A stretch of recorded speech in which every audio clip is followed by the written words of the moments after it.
Hello student, I am Rahul sir, your math teacher from Siram Academy High School Sapna, and today's topic the triangles and its properties. Chapter 6 and class 7 में हम first यहाँ पे पढ़ेंगे introduction. तो introduction में आपको मैं पहले यहाँ पे बता देता हूँ कि यहाँ पे आपको जो भी नॉलेज लेना है वो आपको ट्रायंगल के बारे में दिया जाएगा। मीन्स ट्रायंगल की साइड, ट्रायंगल की अपोजिट साइड, ट्रायंगल के अपोजिट एंगल्स, कितने यहाँ पे एंगल्स बन रहे हैं ट्रायंगल में, एंड ट्रायंगल्स में कितने वर्टिकल्स हैं, एंड ट्रायंगल में कितनी यहाँ पे साइड है। ये सब चीज़ें आपको बताई जाएंगी। तो फर्स्ट हम यहाँ पे पढ़ लेते हैं इंट्रोडक्शन। देख लीजिए यहाँ पे ट्रायंगल का डायग्राम दिया गया है। आप किसी भी टाइप का ट्रायंगल ले सकते हैं। अब आपको ट्रायंगल में एक चीज़ ये क्लियर होगी कि ट्रायंगल में साइड कितनी होती हैं, first, second and third. Total 3 side होती हैं। तो यहाँ पे दिया है A B, side A B. अब ये जो लाइन यहाँ पे दी गई है, ये ऐसे यहाँ पे लाइन दिया हुआ है, इसके ऊपर लिखा है ए बी। तो मतलब ये क्या है, ये तो आपने पढ़ा है कि इसको हम बोलते हैं लाइन सेगमेंट। तो ये लाइन जो है ये है line segment A B. Next line segment B C. Next line segment C A. आप इसको सी ए भी बोल सकते हैं या फिर आप इसको ए सी भी बोल सकते हैं। अब आपको दिया गया है एंगल्स। तो एंगल्स देखिए यहाँ पे कैसे आप बताएंगे। साइड तो आपने कंप्लीट कर लिया है। अब हम पढ़ेंगे एंगल्स में। आपको पता है कि टोटल नंबर ऑफ़ 3 एंगल्स होते हैं। कौन कौन से एंगल्स होंगे देख लीजिए यहाँ पे। Angles A, angles B and angle C. But इसको आप लिखेंगे प्रॉपर। देखिए आपको बता देता हूँ, जो एंगल्स की बात होती है, बीच में जो एंगल दिया होता है वही एंगल्स हम ऐड करते हैं। जैसे यहाँ पे देख लीजिएगा बीच में क्या दिया हुआ है, A, angle B and angle C. तो यही एंगल आपको यहाँ पे लेना है। जैसे मैं एंगल यहाँ पे फर्स्ट में दिया है एंगल बी ए सी। तो एंगल कहाँ से ऐड करेंगे देख लीजिए, बी ए सी। अब यहाँ पे एंगल्स बीच में ए आ रहा है, मीन्स ए एंगल्स हो गया। नेक्स्ट सेकेंड नंबर में दिया है angle C A B. C angle A B C है, तो ए बी और ये लास्ट सी। एंगल्स क्या बन रहे हैं, एंगल बी बन रहे हैं। नेक्स्ट एंगल है बी सी ए, बी सी ए। ये एंगल सी की बात हो गई। अब इसमें जो वर्टेक्स दिया हुआ है वो कितने वर्टेक्स हैं देख लीजिए आप। Verticals first A B C 3 vertex दिए हुए हैं। ये हमने राइट कर लिया। अब उसके बाद एक चीज़ और भी यहाँ पे आपको बताना है कि अभी तो आप यहाँ पे ट्रायंगल के बारे में पढ़ रहे थे। देख लीजिए यहाँ पे जो ट्रायंगल दिया हुआ है उसकी अपोजिट साइड एंगल्स कितने भी होंगे। आपको पता है कि ट्रायंगल में टोटल 3 एंगल्स होते हैं। और कौन कौन से देख लीजिए वहाँ पे दिया भी हुआ है। आपको किसके बारे में पढ़ना है, you know how to classify triangles based on the side and angles. मतलब आपको ये पता है कि हम साइड एंड एंगल से क्लासीफाई कर सकते हैं ट्रायंगल्स को। कैसे करेंगे देखिए, फर्स्ट नंबर में दिया है बेस्ड ऑन साइड। साइड को देख के कौन से ट्रायंगल है, स्केलिन ट्रायंगल है, आइसोसेलेस ट्रायंगल है या फिर इक्विलैटरल ट्रायंगल है। और यहाँ पे आपको इनकी डेफिनेशन भी पता है। स्केलिन ट्रायंगल मतलब होता है जिसमें ऑल साइड डिफरेंस होती है, उसको बोलते हैं scalene triangle. Next isosceles triangle. यहाँ पे आइसोसेलेस ट्रायंगल मीन्स क्या होता है, जिसमें 2 साइड इक्वल होती हैं, 2 एंगल भी इक्वल होते हैं और 1 साइड एंड 1 एंगल डिफरेंस होते हैं। नेक्स्ट अगर हम इक्विलैटरल ट्रायंगल की बात करें तो इक्विलैटरल ट्रायंगल में क्या होता है, इसमें 3 साइड इक्वल होती हैं एंड 3 एंगल्स भी इक्वल होते हैं। ये है इक्विलैटरल ट्रायंगल। अब उसके बेस्ड ऑन एंगल्स की अगर बात करें तो acute angle, obtuse angle, right angle. अब यहाँ पे आपको ये भी पता होगा कि आप ये जो साइड है एंगल से आप ट्रायंगल बना सकते हैं। जैसे ये क्या है, acute angle, obtuse angle and right angle triangle. Right angle triangle मतलब जो 90 डिग्री का एंगल बनता है और यहाँ से हम लाइन बना देते हैं, उसको बोलते हैं राइट एंगल ट्रायंगल। तो अब उसके बाद हमें और भी यहाँ पे पढ़ना है। मेन यहाँ पे जो चैप्टर 6 में आपको बताना था, जो आपकी एक्सरसाइज से जो रिलेटिव होगा वो बताना है median of a triangle. Median of a triangle का मतलब, मीडियन मतलब मिडिल में, वो आपको पता है। आपको वही चीज़ें क्या, इसमें भी आपको मीडियन बताना है, मिडिल टर्म बताना है। मिडिल टर्म मतलब यहाँ पे हम साइड की बात करेंगे। देखिए जैसे मीडियन ऑफ अ ट्रायंगल में क्या दिया हुआ है वो हम यहाँ पे रीड कर देते हैं। गिवन अ लाइन सेगमेंट, एक लाइन सेगमेंट गिवन रहती है। You know how to find a perpendicular bisector by paper folding, cut out the triangle A B C. Means यहाँ पे एक ट्राइंगल ए बी सी लिया गया है और उसको क्या किया गया है, बाइसेक्ट किया गया है। बाइसेक्ट मतलब एक परपेंडिकुलर यहाँ से बनाया गया है। जो angle A C angle side दी हुई है, ये एंगल बी सी और ए बी को बाइसेक्ट कर रही है। बाइसेक्ट मतलब एक पार्ट से डिवाइड कर रही है उसको, ये हो गया बाइसेक्ट कर दिया गया। उसके बाद दिया गया है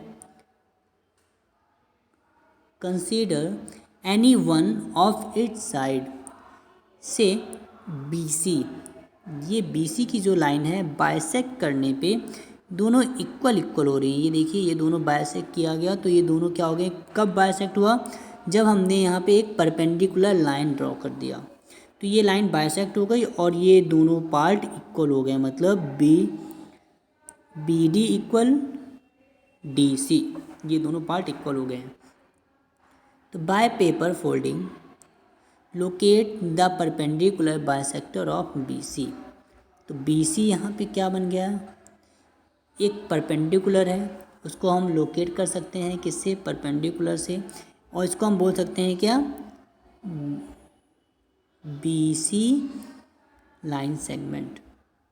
नेक्स्ट अब दिया हुआ है, देखिए अब एक चीज़ और भी है यहाँ पे, आपको मिड पॉइंट मुझे जो बताना था, या फिर आप इसके अदर एक ट्रायंगल यहाँ पे ले लीजिए।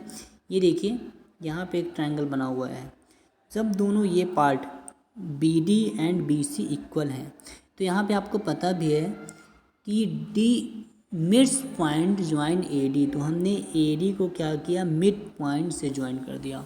मिड पॉइंट का मतलब क्या होता है, मिडिल में, बिल्कुल मिडिल में, बीच से हमने इक्वल पार्ट में इनको डिवाइड कर दिया गया। ये है मीडियन, मतलब आपको मिडिल मतलब यहाँ पे जब हमने लाइन को परपेंडिकुलर बनाया, ये परपेंडिकुलर, उससे हमने क्या किया, इस लाइन को यहाँ ज्वाइन कर दिया, तो ये मीडियन हो गया या फिर मिड पॉइंट भी आप बोल सकते हैं। तो लाइन सेगमेंट ए डी, ये ए डी लाइन सेगमेंट हो गई क्योंकि इसके आगे अब लाइन इंक्रीज नहीं हो सकती। Join the mid point of B C, और बी सी में यहाँ पे हमने ज्वाइन कर दिया। Is to opposite vertex A is called the median, तो इसको हम बोलेंगे क्या, मीडियन बोलेंगे। मतलब जब आप ए डी लाइन को ज्वाइन कर देते हैं मीडियन से, मिडिल से, तो उनकी जो अपोजिट एंगल्स, ये ए जो बन रहा है वर्टेक्स, उसको हम बोलेंगे क्या, मीडियन। मतलब ये आपकी जो लाइन है ई डी की, वो ऑल लाइन मीडियन हो गई, median of a triangle. Same ऐसे यहाँ पे देखिए, आप डेफिनेशन भी यहाँ पे लिख सकते हैं, the median connect a vertex of a triangle to the mid point of a opposite side. ये जैसे आपने वर्टेक्स ले लिया, ये वर्टेक्स, इसको आप क्या करें, इसकी जो अपोजिट, ये इससे आप इसको आप ज्वाइंट कर दीजिए मिड पॉइंट में। मिड पॉइंट में आप जब करेंगे तो उसको हम बोल देंगे मीडियन। कोई भी ट्रायंगल है, जैसे हमने ये ट्रायंगल ले लिया, ये ट्रायंगल हमने बनाया, मैं ये ज्वाइंट से यहाँ पे क्या कर रहा हूँ, ये एंगल्स है, उसके जस्ट यहाँ पे परपेंडिकुलर एक लाइन बना दिया, तो ये हमारी लाइन जो हो गई, वो लाइन को हम क्या बोलेंगे, मीडियन ऑफ अ ट्रायंगल। बिल्कुल मिडिल से डिवाइड करना, वो होगा मीडियन। अब नेक्स्ट इसके बाद एक और टॉपिक है, देख लीजिए कौन सा है।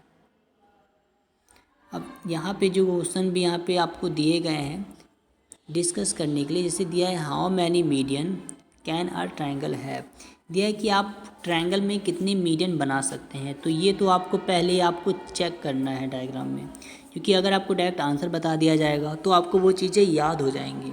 बट अगर आप ये प्रैक्टिकल करेंगे, आप ट्रायंगल बनाएंगे, ट्रायंगल बना के आप देखेंगे कितने मीडियन बना सकते हैं, इक्वल पार्ट में कैसे डिवाइड कर सकते हैं, कितनी लाइन इक्वल बनेंगे, उसको हम मीडियन बोलेंगे, तो आपको वो चीज़ें याद रहेंगी ऑल टाइम के लिए। जैसे यहाँ पे देखिए क्या दिया, altitudes of a triangle. Altitude मतलब इसको हम बोलेंगे हाइट। तो अल्टीट्यूड क्या हो जाएगा, देख लीजिए, हम बोल देते हैं यहाँ पे, ये जैसे हमने यहाँ पे ट्रायंगल बनाया, अब हमने इस ट्रायंगल को बनाने के बाद फिर अब एक चीज़ आपके माइंड में होना चाहिए, जब हम अल्टीट्यूड या फिर परपेंडिकुलर की बात करते हैं तो वो वहाँ पे 90 डिग्री का एंगल बनता है। बट जब हम यहाँ पे मीडियन पढ़ रहे थे, ये मीडियन, तो मीडियन में ये 90 डिग्री का एंगल नहीं बन रहा था। ओनली हम क्या कर रहे थे, जो अपोजिट एंगल्स थे उससे हमने क्या किया, ये साइड और ये साइड को ज्वाइन कर दिया, बस ये हो गया मीडियन। बट अब जब हम यहाँ पे एल्टीट्यूड के बारे में यहाँ पे पढ़ेंगे, तो जो ट्रायंगल बन रहा है, जैसे ये ट्रायंगल हमने बनाया, ये ट्रायंगल हम बना रहे हैं। अब इस ट्रायंगल को हमने क्या किया, एक परपेंडिकुलर लाइन ड्रॉ कर दिया, मतलब पूरी ये एक स्ट्रेट लाइन। जब स्ट्रेट लाइन करने के बाद ये वैल्यू 90 डिग्री और ये वैल्यू 90 डिग्री, इसको हम बोल देंगे एल्टीट्यूड, हाइट। ठीक है, ये आपके माइंड में होना चाहिए। हम यहाँ पे कुछ रीड भी करते हैं, make a triangular shape cardboard. ये कार्डबोर्ड यहाँ पे एक बनाया गया है triangle A B C. Place it upright on the table पे यहाँ पे बनाया गया है। अब उसके बाद यहाँ पे देखिए, आपको एक चीज़ और भी पता होगा, आपको हाइट भी पता होगा, बताया भी गया होगा हाइट क्या है, ये सब चीज़ें। तो how tall is the triangle, तो ट्रायंगल यहाँ पे कितना टॉल है, कितना लंबा है, वो आपको बताना है। तो the height of a distance from vertex ए, तो ये वर्टेक्स ए है, उसका डिस्टेंस कितना है, ये डिस्टेंस कितना है, ये आपको बताना है। अब डिस्टेंस मिलने के बाद आपको पता होगा कि ये 90 डिग्री का एंगल बन रहा है। यहाँ पे जब 90 डिग्री का एंगल बन रहा है टोटल, तो उसको हम क्या बोलेंगे, एल्टीट्यूड, मतलब हाइट बोलेंगे। तो यहाँ पे एक चीज़ और भी दी हुई है, देखिए ये हाइट से रिलेटिव है क्वेश्चन, आपको यहाँ पे देखना भी है। ये देखिए, जैसे ए एल, ये यहाँ पे सेकेंड डायग्राम दिया हुआ है, इसमें ए एल जो लाइन है, यहाँ पे लाइन तो आपको बहुत सारी दिख रही होंगी, first, second, third, fourth, fifth, six, seven, but इसमें जितनी भी लाइन है सबको एल्टीट्यूड नहीं बताया गया, केवल एक ही लाइन है जिसको हमने एल्टीट्यूड बताया है। कौन सी लाइन है वो, एंगल ए एल की लाइन। इसको देख लीजिए, A L is altitude of a triangle, मतलब परपेंडिकुलर जिसको हमने बताया वो केवल वन ही लाइन है। बट यहाँ पे आपको बहुत सारी लाइन दिख रही है, ये देखिए 1 2 3 काउंट करेंगे तो आपको लाइन पता चल जाएगा, बहुत सी लाइन है। बट इसमें एक ही हमने साइड को क्या बताया है, एल्टीट्यूड बताया है, हाइट बताया है। नेक्स्ट उसके बाद यहाँ पे दिया हुआ है, देखिएगा, ये यहाँ पे अगर आपको लिखना है तो डेफिनेशन भी यहाँ पे ट्रायंगल के बारे में दिया हुआ है। An altitude has the one and point at the vertex, vertex में केवल एक ही एंड पॉइंट होगा, जैसे ये यहाँ पे हो गया एंड पॉइंट, स्टार्टिंग ये हुआ बट एंड पॉइंट यहाँ पे हो गया द ट्रायंगल। अब यहाँ पे एक चीज़ ये भी है कि अगर आपको ट्रायंगल मीन, तो फर्स्ट ये है कि आपको ट्रायंगल में कोई भी आप ट्रायंगल ले सकते हैं। देखिए जैसे यहाँ पे acute angle, right angle, obtuse angle दिया है, तो आप कोई भी ट्रायंगल यहाँ से ले सकते हैं। हम पहले इनकी डेफिनेशन प्रॉपर पढ़ लेते हैं, क्या दिया हुआ है। An altitude has one and point at the vertex of a triangle, मतलब ट्रायंगल का जो वर्टेक्स है, जैसे वर्टेक्स क्या हो गया आपको बताया भी गया है, first vertex, second vertex and third vertex. अब इसको आप नहीं बोलेंगे वर्टेक्स, ट्रायंगल में टोटल पता है कि 3 वर्टेक्स होते हैं, हम काउंट करके 4 नहीं बनाएंगे, 1 2 3 4 नहीं बताएंगे। First vertex, second and third vertex of a triangle and the other on the line containing the opposite side. और ये जो वर्टेक्स दिया है इसकी जस्ट अपोजिट जो साइड यहाँ पे है, ये लाइन यहाँ पे जो बन रही है, अदर लाइन जो बन रही है, उसको हम बोलेंगे एल्टीट्यूड। तो अब आपके ये माइंड में होना भी चाहिए, कैसे हम यहाँ पे डेफिनेशन में पढ़ेंगे। यहाँ पे और भी कुछ दिए हुए हैं आपको डेफिनेशन के लिए। How many altitude can a triangle have, one triangle में आप कितनी यहाँ पे परपेंडिकुलर लाइन बना सकते हैं। मतलब ट्रायंगल ले लीजिए, ये ट्रायंगल, अब ट्रायंगल में एल्टीट्यूड मतलब 90 डिग्री, परपेंडिकुलर लाइन बनेगी वहीं पे जहाँ पे 90 डिग्री एंगल होगा, तो आप कितनी बना सकते हैं वो आपको बताना है। तो अगर आपके इसमें 2 टॉपिक हैं, मैं फिर से एक बार बता देता हूँ, ये फर्स्ट टॉपिक एंड एक सेकेंड टॉपिक है, वो भी मैं बता देता हूँ, ये मीडियन 2 टॉपिक हैं एक्सरसाइज 6.1 के लिए। अगर आपको ये 2 टॉपिक क्लियर हो गए तो एक्सरसाइज आपको जो दिया गया है 6.1, उसको आप इजी आप सॉल्व कर सकते हैं। Okay, thank you student.